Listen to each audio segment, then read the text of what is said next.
lame ass theme song that was. Hello everybody, I am Jay Shady, the voice of reason, and I am here to talk about WrestleMania 21. This was in 2005, and this is when WWE started taking a turn for the worse. Shit started getting bad. You still had your legends there, but they were failing to establish a strong mid-card, some future superstars. Your future, superstars here were people like Heidenreich, Tyson Tomko, Gene Snitsky, Orlando Jordan, just bad. This was the start of where we would go today, where they don't know how to create any new fucking superstars. But let me talk about the show itself. Very strange show. On one half, you have a phenomenal, 5-star classic show. On the other half, you have a god-awful fucking show.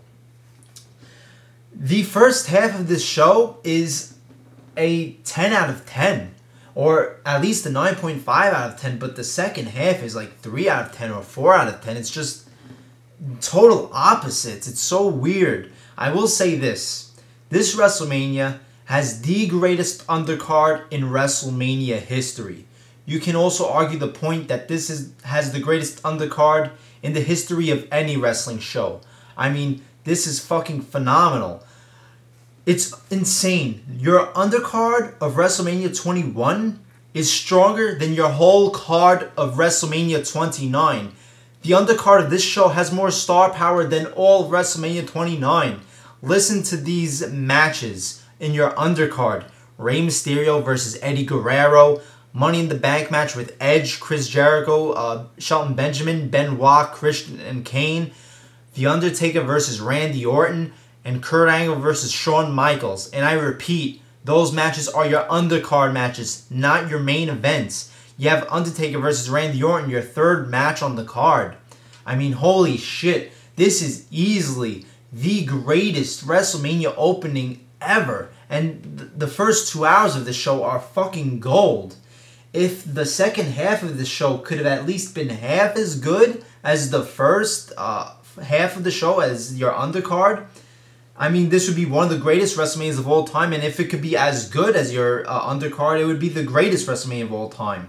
Hands down, this was looking like it was going to be the greatest WrestleMania of all time, bar none. But it totally fucks up after 2 hours. So let me go into the card itself. Your first match was Rey Mysterio versus Eddie Guerrero. This is a fantastic opening match. I mean, this is how you want to open WrestleMania. This was great. One of your best openers at WrestleMania. Great stuff from both guys. A lot of fast-paced, high-flying stuff like you would expect. These guys obviously work well together. I liked how there was an awesome spot where Eddie Guerrero counters the West Coast Pop into a powerbomb. And you would really think that would be the end of the match. And Rey Mysterio kicks out. That was fantastic. Rey Mysterio gets the win with Hurricanrana, I believe, and pins Eddie Guerrero. Great match and fantastic opening match to WrestleMania. Then you get the Money in the Bank ladder match. Your first Money in the Bank ladder match. Edge, Chris Jericho, Shelton Benjamin, Chris Benoit, Christian, and Kane. Why they took away the Money in the Bank ladder match at WrestleMania, I just do not understand. It is the easiest and most convenient way of having multiple mid-card talents perform in the same match. You don't need to have 3 or 4 pointless filler matches. Just put them in a Money in the Bank match. You wouldn't have to have fucking Miz versus Barrett, Fandango versus Chris Jericho, and all these mid-card filler matches at this year's WrestleMania. If you had a Money in the Bank ladder match to have all these people perform, at least you're going to get a good match with the Money in the Bank. Money in the Bank match, just really can't be a bad match. So why did they take this away? It's just retarded because it's the easiest way to get your, mid-card talent on the show in a good match all at one time. But this is probably my favorite Money in the Bank ladder match. This is fantastic. This is just awesome. It's amazing. I mean, this could have easily been match of the night if it wasn't for Kurt Angle versus Shawn Michaels. So many great spots in this match. I can't even talk about them because there's so many of them. There's that insane spot where there's one ladder leaning against another ladder, and somebody's climbing for the Money in the Bank briefcase, and Shelton Benjamin runs up the leaning ladder and clotheslines the guy. Fucking insane. Shelton Benjamin easily the MVP of this match. Chris Benoit also did some crazy shit, a flying headbutt off the top of the ladder, busting open his fucking head. You know, it was just greatly paced, and it wasn't like most of these matches where it's like so much shit going on that you can't keep up. Everybody knew when to execute their spots. You know, it wasn't just everybody with utter chaos around the ring. Everything, you know, when somebody was executing a spot, people knew to stay down and not do other stuff while other things were going on. That's what I loved about this match. So there was one thing to focus on. There wasn't like, you know, you didn't have to divert your attention all around to see everything that was going on.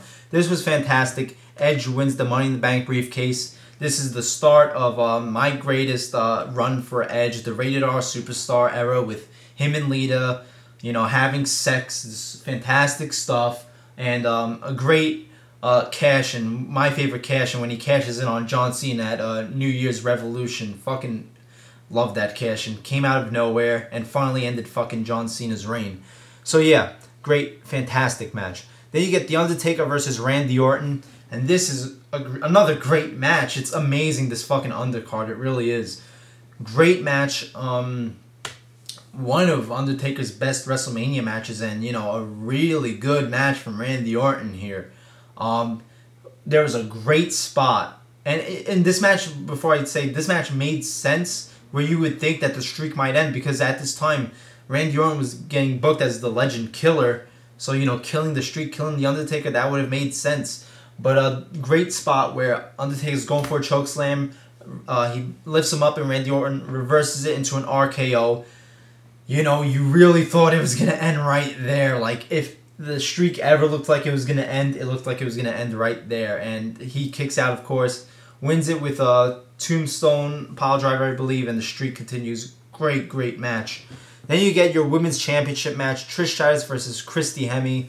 Christy Hemme, you know, was stiff. She doesn't have a wrestling background. She was bad. This wasn't a good women's match at all. Trish Stratus gets the win with a chick kick. You know, this was whatever. Also, you had a segment somewhere in here.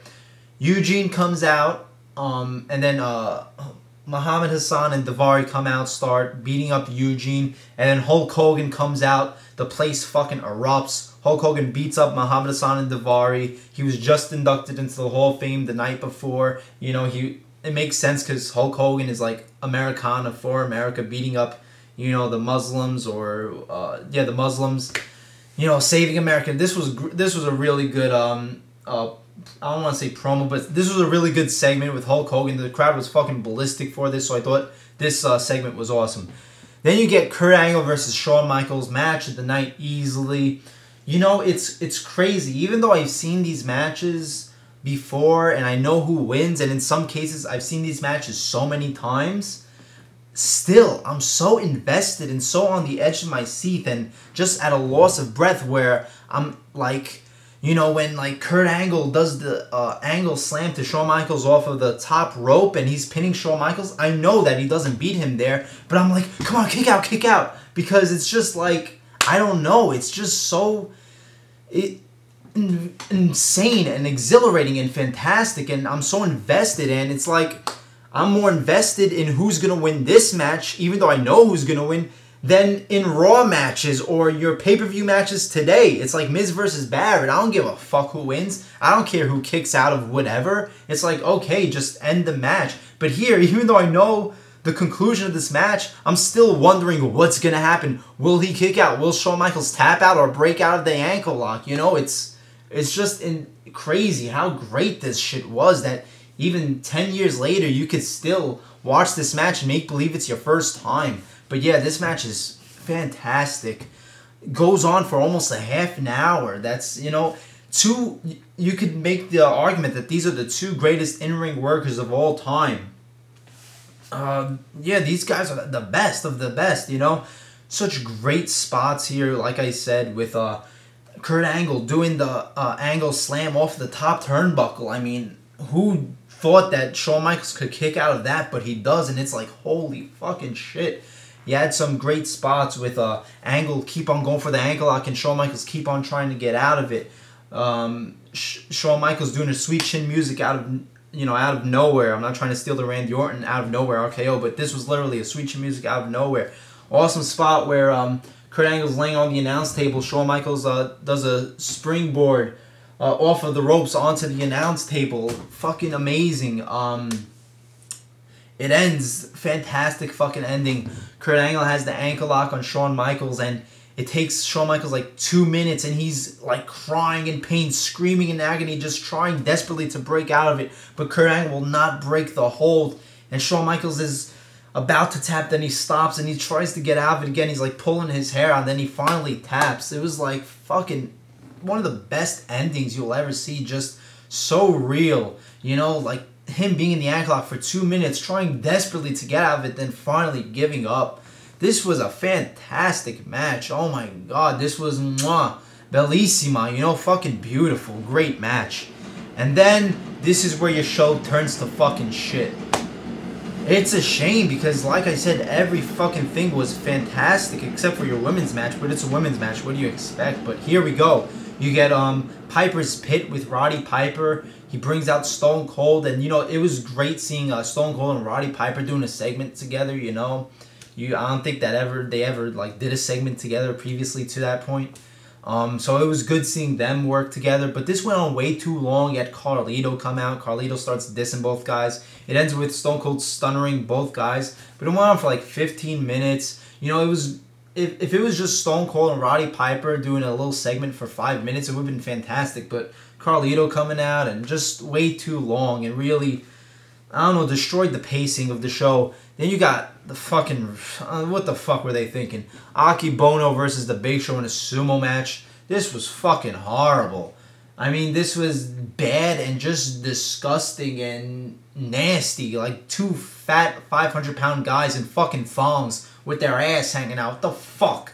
And who wants to see this shit? This was horrible. Aki Bono beats Big Show. So Aki Bono wins, but we all fucking lose. Then you get John Cena versus JBL for the WWE Championship. This was bad, man. This is one of the worst fucking championship matches at Mania ever. Your world championship matches. This was horrible. And it's a shame because it had a good storyline going into it. This was your typical fucking John Cena match that you get 95% of the fucking time. This guy gets beat up for 10 minutes, does 5 moves of doom, and that's it. Go home, collect your check, and win your championship. Start your fucking reign. This is why I hate this fucking match. He wins the championship, turns that motherfucker to a spinner belt, and never looks back. Never lets anybody achieve the status of him. This is it. John Cena for life right after this match. And for people that say that, John Cena has the matches these days because he's booked like a superhero, so it's supposed to, like Hulk Hogan style, it's supposed to be him getting beat down and coming back at the end like a superhero, then why is he having the same match here where he's playing like a thug badass guy from the streets? How does that make sense, getting booked like that when you're a thug badass from the streets? Doesn't that mean you would do more offense? No, what that means is that this guy cannot fucking wrestle. From 2004 still to today, he just cannot wrestle. He has to rely on people carrying 95% of the match, and then he does the 5 moves that he knows. He just does not know wrestling moves, and you can tell because why would he be getting booked like a superhero when he wasn't a superhero like here? He just doesn't know how to do a match. And it didn't make sense for this match to be like this because if you remember the storyline, he wasn't allowed to lay his hands on JBL until this match, and JBL was just taunting him, just tearing him apart, and John Cena was getting so frustrated and angry. So wouldn't it make sense for John Cena to just go apeshit during this match and beat the shit out of JBL? But this whole match was JBL beating up John Cena until, the last minute when John Cena does his 5 moves, so it made no sense for the storyline. Horrible match. And then you get Batista versus Triple H for your World Heavyweight Championship. This was better than the John Cena match, but that's not saying much, This wasn't a total disaster. This had its good moments, but very disappointing and lackluster for your main event closing out match. and your World Heavyweight Championship match. What I did enjoy about this match is that it ended Triple H's fucking reign of being fucking God with that fucking belt. Oh, man, I hated that shit. You know, this guy just did not want to lose to anybody. After this, you know, he stopped doing that shit. Like, he still won championships, but it was nothing like, you know, the 2002 to 2005 reign that he just owned fucking everything. And also, you know, I guess this cemented Batista as, you know, your future superstar. And would have been the face of the company if he didn't hurt himself every 2 minutes, which left John Cena to be the third in command, because it was Brock Lesnar, Batista, then John Cena was the third go-to guy. But yeah, Batista gets the win with a Batista bomb. Not a good match, and I had a really good storyline going into it with Triple H turning on Batista and kicking him out of Evolution. But, you know, your two championship matches really failed to deliver, and one with the John Cena is a colossal fucking failure. So yeah, I'm going to give this show a 7 out of 10. You know, if I wish I could rate this show in halves, like I said. If I could rate it for the first half, I would give it a 10 out of 10, because it's fucking amazing. Your second half, I'd give it a 3 or 4 out of 10. I'll call it a 7 out of 10, though. Still a pretty decent, good grade. It's just that 2 hours was so fantastic that I have to give it a positive grade, even though that the last half of the show was fucking god-awful. And just a lot of the stuff in the show in general. Just a lot of promos, a lot of, you know, long segments, you know, a bunch of, although they were showing all those movie trailers. Like, I like the movie trailers, they were funny, but you didn't need to show them throughout the show. You could have added another match on the card. You had 7 matches on this card. You know, I'm not counting the sumo match, which I'm not counting that as a wrestling match, but if you could taken out the trailers, you know, taken out some time from the segments, taken out the sumo match, you could have had another really good match on here. You could have added some more matches. But yeah, there you go. 7 out of 10. You know, if you're going to watch this WrestleMania, watch the first 2 hours and then you could quit right there. If you watch the first 2 hours, you will think this is the greatest WrestleMania of all time, because it definitely looked like it was going to be. There you go. There's my review. I'm Jay Shady, the voice of reason. Like, comment, subscribe, and I'll see you later.